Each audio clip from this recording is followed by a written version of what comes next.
आणि त्याच्यामध्ये त्या 3 बालकांचा मृत्यू झाला. ही अतिशय दुर्दैवी आणि दुःखद घटना आहे. आमच्या कर्मचाऱ्यांनी प्रयत्नांची शिकस्त करून बाकीच्या मुलांना वाचवण्यामध्ये त्यांना यश आलं.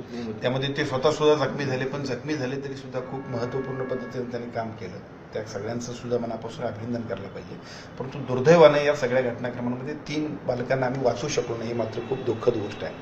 नेमकं 2 वर्षांपूर्वी हॉस्पिटल पूर्ण झाल्यानंतर ही आग लागली, कशामुळे लागली, स्फोट झाला असेल तर कशामुळे झाला, याबद्दलची सुद्धा माहिती घेणं आवश्यक आहे. याबद्दल मी स्वतः आता अमरावतीच्या हॉस्पिटलमध्ये जातोय, प्रत्यक्षामध्ये तिथले आमची पाहणी करतो. तिथले आमदार महोदय, खासदार महोदय त्यांच्याशी माझं बोलणं झालं. तेही स्वतः फील्ड व्हिजिट करून आलेत.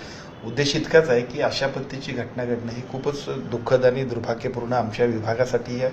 त्या 3 बालकांचा मृत्यू झाला. आता आम्ही तरी बाकी सगळ्या गोष्टी करू, परंतु त्याबरोबरीनं झालेली घटना सुद्धा खूप दुःखद आहे.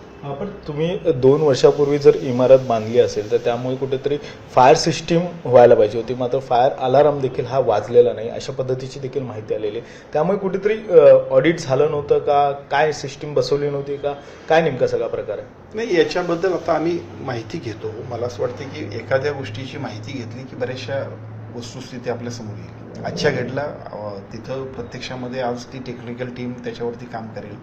3:30 वाजल्यापासून सगळ्या लोकांचा पहिलं प्राधान्यक्रम होतं जास्तीत जास्त बालकांना वाचवणं. आता त्याच्यामधून त्या बालकांना 6 मुलांना आपण सुरक्षित पद्धतीने खाजगी हॉस्पिटलमध्ये आणि शासकीय हॉस्पिटलमध्ये त्या ठिकाणी ॲडमिट केलं आहे आणि ते सुरक्षित आहेत. या 3 बालकांना आपण वाचू शकलो नाही. त्यामुळे आता पहिल्या टप्प्यातलं काम झालं, पण दुसऱ्या टप्प्यामध्ये हा घटनाक्रम कशामुळे घडला याची माहिती आपण घेऊ. टेक्निकल टीम आणि त्यांच्याबरोबरच्या एकूणच सगळ्या यंत्रणा कामाला लागतील आणि त्याच्यानंतर मात्र जर अशा गोष्टींमध्ये जर काय अनियमितता झाली असेल, तर काही आमच्या लोकांकडून जाणीवपूर्वक दुर्लक्ष झालं असेल तर निश्चितपणाने त्या सगळ्यावरती सुद्धा कारवाई करू. एक समिती नेमणार आहात?